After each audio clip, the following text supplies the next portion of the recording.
ಒಂದೇ ಬೆಟ್ಟ ಮುಗಿಸ್ಕೊಳ್ಳೋಣ.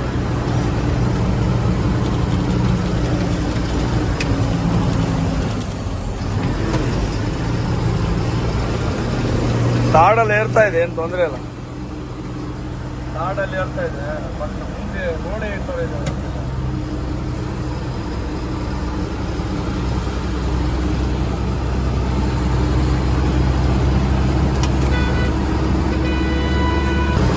ಇಲ್ಲ ಸುಮ್ಮನೆ ಒಣ ಕಿರಿಕ್ ಆಗ್ತಾ ಇದಲ್ಲ ಗುರು. ಕಿರಿಕ್ ಅಂದ್ರೆ ನಮ್ದು ದೊಡ್ಡ ಗಾಡಿ ಆಗ್ತದೆ, ಅವ್ರದ್ದು ಸಣ್ಣ ಗಾಡಿ ಆಗ್ತದೆ. ನನಗೆ ಸುಮ್ಮನೆ ಆರು ನೋಡಿದ್ದಾರಲ್ಲ, ಅದು ಟೆಂಪರ್ ಏರ್ತದೆ. ಅವರು ಸಣ್ಣ ಗಾಡಿ ಇಟ್ಕೊಂಡು ಆರು ನೋಡಿದ್ದಾರೆ, ನಮ್ಮ ಪರಿಸ್ಥಿತಿ ಅರ್ಥ ಆಗೋದು. ಅದಕ್ಕೆ ಹಂಗೆ ರೇಟ್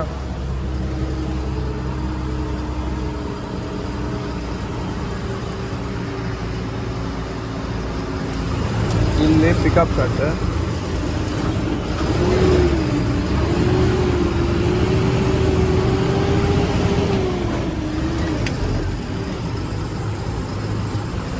ಪಿಕಪ್ ಕಟ್ಟೇನಿಲ್ಲ, ಒಳ್ಳೆ ಪಿಕಪ್ ಇದೆ. ನಾವು ಒದರಿಸ್ಕೊಂಡು ಹೋದ್ರೆ ಹಂಗೆ ತಕ್ಕಂಗೆ ಡೀಸೆಲ್ ಕುಡಿಯುತ್ತೆ. ಪಿಕಪ್ ಇಲ್ಲ ಅಂತ ಏನಲ್ಲ, ಅದಕ್ಕೆ ಸ್ಲೋ ಹೋಗ್ತಾರೆ.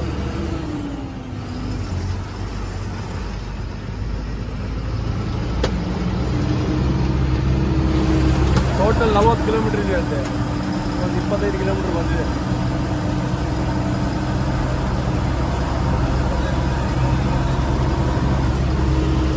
ಅಪ್ಪಲ್ಲ ಆಯ್ತು, ಈಗ ಡೌನಲ್ಲಿ ಬಂದಿದೆ. ಅಪ್ಪೆ ಒಂದು 15 ಕಿಲೋಮೀಟರ್ ಇದೆ, ಡೌನಲ್ಲಿ ಒಂದು 15 ಕಿಲೋಮೀಟರ್ ಇದೆ.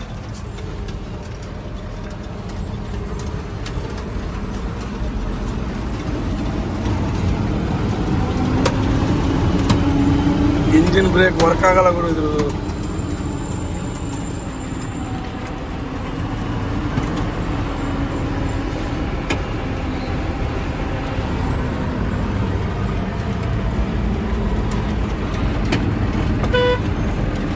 ನಾನು ಈ ಘಾಟ್ ಸೆಕ್ಷನ್ಗೆ ಒಂದ್ಸಲ ಬಂದಿದ್ದೀನಿ ಅನ್ಸುತ್ತೆ.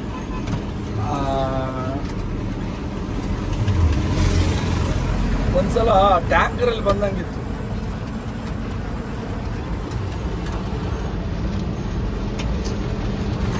ಕಟ್ ಮಾಡ್ತಾರೆ, ವಿಡಿಯೋ ಕಟ್ ಮಾಡಿ ಎಲ್ಲ ನೋಡಿ. ನಾ ಏನು ತರಲಿಲ್ಲ ಮಾರಾಕ್ಷ, ಭಾರಿ ಬೇಜಾರಿದೆ ನೋಡಿ. ಅಲ್ಲಿ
रुको रुको रुको रुको रे मादर चोद रुको.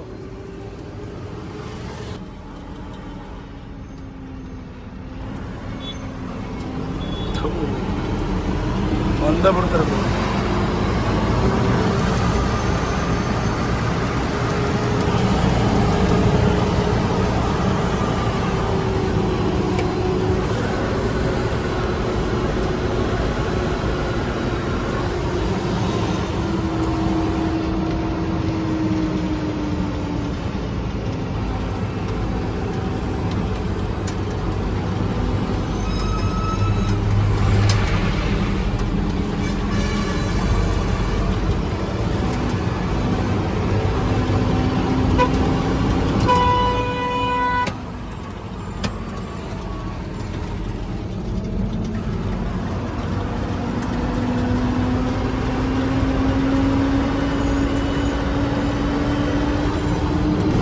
ಇನ್ನು 5 ಕಿಲೋಮೀಟರ್ ಮಾತ್ರ ಉಳಿದಿದೆ ಘಾಟ್ ಸೆಕ್ಷನ್. ಮತ್ತೆ ಸಿಂಗಲ್ ರೋಡ್ 20 ಕಿಲೋಮೀಟರ್ ಇದೆ. Total 25 kilometre ದಾಟಬೇಕು.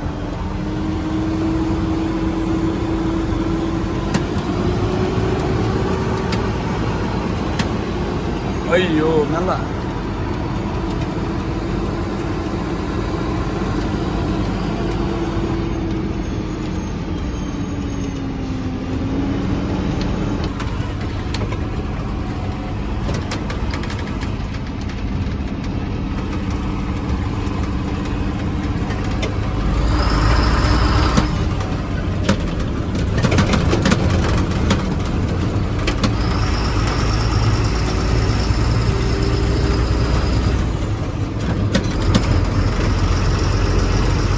ಇದಾದ ಈ ರೋಡ್ ಆದ್ರೆ ಸ್ವಲ್ಪ ಗ್ಯಾಪ್ ಇದೆ. ಅಲ್ಲಿ 20 ಕಿಲೋಮೀಟರ್ ಬಂದಿದ್ದಾರಲ್ಲ ಆ ಕಡೆ ಆಂಧ್ರದ್ದು, ಅದು ಫುಲ್ ಸಿಂಗಲ್ ಈ ಥರನೇ ವಾಪಸ್ ಈ ಥರನೇ ಆಯ್ತು ನೋಡಿ. ನಾನು ರೋಡ್ ಸರಿ ಆಯ್ತು ಅಂದ್ಕೊಂಡು ವಾಪಸ್ ಇದೇ ಹಣೆ ಬರ. ಯಾಕಂದರೆ ಇದು ಇನ್ನೂ ಆಂಧ್ರದಲ್ಲೇ ಇದೆಯಲ್ಲ, ಶ್ರೀಶೈಲಂ ಈಗ ಬರುತ್ತೆ ಈಗ 30 ಕಿಲೋಮೀಟ್ರಿಗೆ.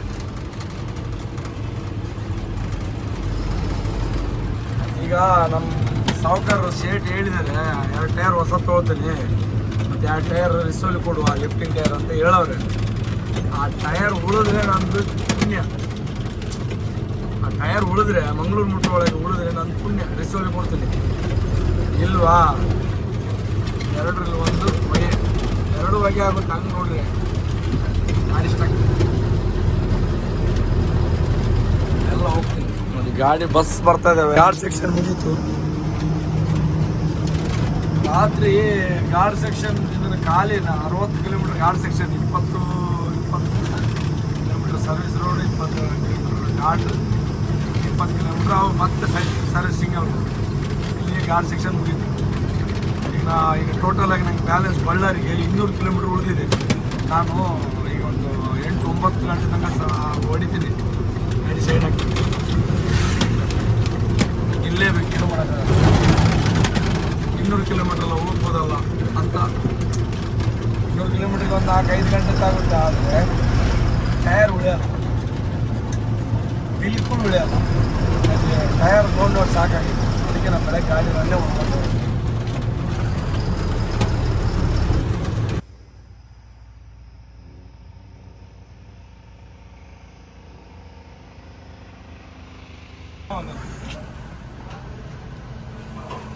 ಸಮಯ ಯಾವ ರೇಟ್ ನೋಡಿ.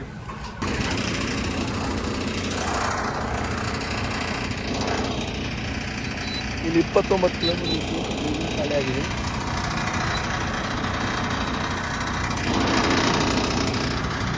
ಒಂದು ಟಯರ್ ಹೊಡಿತು ಆ್ಯಕ್ಚುಲಿ.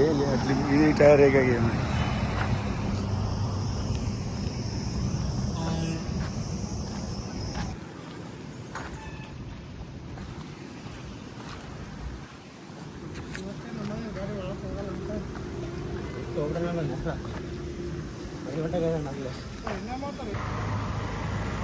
ಇವತ್ತು ಪಾಯಿಂಟ್ ಒಳಗೆ ಹೋಗ್ತಾ ಇದೆ ಗಾಡಿ.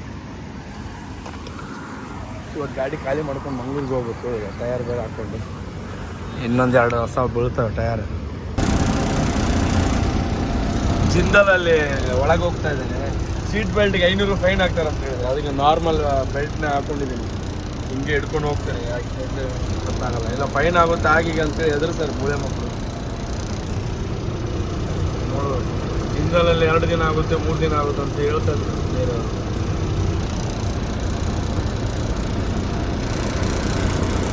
ಗಾಡಿ ಖಾಲಿ ಮಾಡಿ ಹೊಸಪೇಟೆಗೆ ಹೋಗ್ಬೇಕು. 30 ಕಿಲೋಮೀಟರ್ ಖಾಲಿ ಟಯರ್ ಹಾಕಿ ಎಲ್ಲ ಟ್ರಿಪ್ಪು ಟಯರ್ ಹಾಕೊಂಡು ಯಾಕೆ ಬಂದಿದೆ ಅಂತ. ಗಾಡಿಯಲ್ಲಿ ಟಯರ್ ಇರಲಿಲ್ಲ.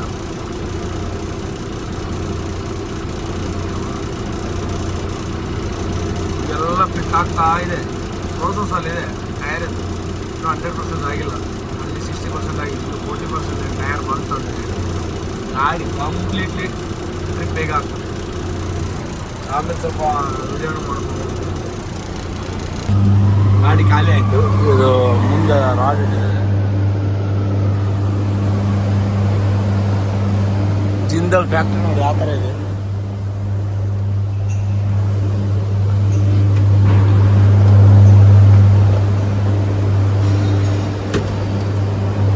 ಒಳ್ಳೆಯದು.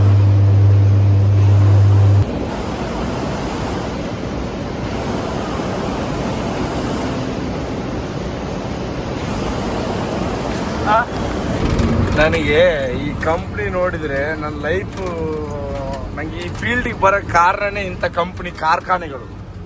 ನನ್ನ ಲೈಫು ಇಂಥ ಕಂಪ್ನಿಯಲ್ಲಿ ಹಾಳಾಗಬಾರ್ದು ಅಂತೇಳಿ ನಾನು ಡ್ರೈವಿಂಗ್ ಫೀಲ್ಡಿಗೆ ಬಂದಿರೋದು. ನನಗೆ ಈಗಲೂ ಖುಷಿ ಇದೆ, ನಾನು ದುಡ್ಡು ಮಾಡಿಲ್ಲದೆ ಇರ್ಬೋದು, ತುಂಬಾ ಖುಷಿ ಇದೆ. ಈ ಕಂಪ್ನಿಯಲ್ಲಿ 8 ಗಂಟೆ 12 ಗಂಟೆ 10 ಗಂಟೆ ಅಂತ ದುಡ್ಕೊಂಡಿರೋರು ಯಾವ ರೀಸನ್ಗಿದ್ದಾರೋ ಅವ್ರವ್ರು ಬಿಟ್ಟಿದ್ದು. ನನಗೆ ರೀಸನ್ ಇಲ್ಲ ಇರೋಕ್ಕಿಂತ ಕಂಪ್ನಿಗಳಲ್ಲಿ. ಆ ಕಂಪ್ನಿಯವ್ರಿಗೂ ನನಗೆ ಟೈಮ್ ಕೊಡೋಕ್ಕೆ ಇಷ್ಟ ಇಲ್ಲ. ಡ್ರೈವಿಂಗ್ ಮಾಡ್ಕೊಂಡೇ ಇರ್ತೀನಿ, ಯಾಕಂದರೆ ಡ್ರೈವಿಂಗ್ ಮಾಡ್ಕೊಂಡಿದ್ರೆ ಆರಾಮಾಗಿ ಅಲರ್ಟಾಗಿ ಇರ್ಬೋದು. ಕೆಲಸದಲ್ಲಿದ್ದರೆ ಇಷ್ಟೊತ್ತು ಈ ಥರ ಊಟ ಮಾಡ್ಕೊಂಡಿರೋ ಪರಿಸ್ಥಿತಿ ಇದೆ. ಡ್ರೈವಿಂಗ್ ಬಿಟ್ಟು ಬಂದಿಲ್ಲ ಅಂದರೆ ಕಂಪ್ನಿಯಲ್ಲಿ ಇರಬೇಕಾಗುತ್ತೆ ಅನ್ನೋ ಒಂದೇ ಒಂದು ಯೋಚನೆ ನಾನು ಡ್ರೈವಿಂಗ್ ಡ್ರೈವರ್ ಆಗಿ ಈಗ 7 ವರ್ಷ ಆಗಿದೆ. ವರ್ಷಗಳು ಇಂಪಾರ್ಟೆಂಟ್ ಅಲ್ಲ. ಈ ಗಾಡಿ ಖಾಲಿ ಮಾಡಿ ಹೋಗ್ತಾ ಇದೆ ನೋಡಿ, ಪೇಪರ್ ಕೊಟ್ಟಿದ್ದಾರೆ, ಬರ್ತಾ ಇದೆ ಇಲ್ಲಿಂದ. ಮಳೆ ಬರ್ತಾ ಇದೆ. ನಾನು ಈ ಪೌಡ್ರ್ ಲೋಡ್ ಮಾಡಿ ಏನಾದ್ರು ಗಾಡಿ ಖಾಲಿ ಆಗಲಿಲ್ಲ ಅಂತಿದ್ರೆ ನಾನು ಇಲ್ಲಿಗೆ ಬರ್ತಿದ್ದೆ. ಈಗ ನಾನು ಡೈರೆಕ್ಟ್ ಈಗ ಹೊಸಪೇಟೆಗೆ ಹೋಗೋಕೆ ಹೇಳಿದ್ದಾರೆ, ಟೈರ್ ಹಾಕೋಕೆ ಹೇಳಿದ್ದೀನಿ. ಎಲ್ಲೆಲ್ಲಿ ಎರಡೇ ಟೈರ್ಗಳು, ಒರಿಸ್ಸಾ ಬಾರ್ಡ್ರಲ್ಲಿ 2 ಟೈರು, ಮಹಾರಾಷ್ಟ್ರಲ್ಲಿ 4 ಟೈರು, ಮತ್ತು ಛತ್ತೀಸ್ಗಢದಲ್ಲಿ 1 ಟೈರು, 8-9 ಟೈರ್ ಚೇಂಜ್ ಮಾಡೋ ಪರಿಸ್ಥಿತಿ. ದೊಡ್ಡ ಗಾಡಿದು ಮೇಂಟೆನೆನ್ಸು ಅಪ್ಪ ನಮ್ಮನ್ನು ಮೇಂಟೈನ್ ಮಾಡೋಕ್ಕೆ ಓನರಿಗೆ ಭಾಳ ಕಷ್ಟ. ನಮಗೂ ದೊಡ್ಡ ಸಮಸ್ಯೆ ಆಗ್ಬಿಟ್ಟಿದೆ. ಈಗ ಡೈರೆಕ್ಟ್ ಹೊಸಪೇಟೆಗೆ ಹೋಗಿ ಟೈರ್ ಹಾಕೊಂಡು ನಾಳೆ ಎಲ್ಲಿ ಲೋಡ್ ಮಾಡ್ತಾರೋ ದೇವರಿಗೆ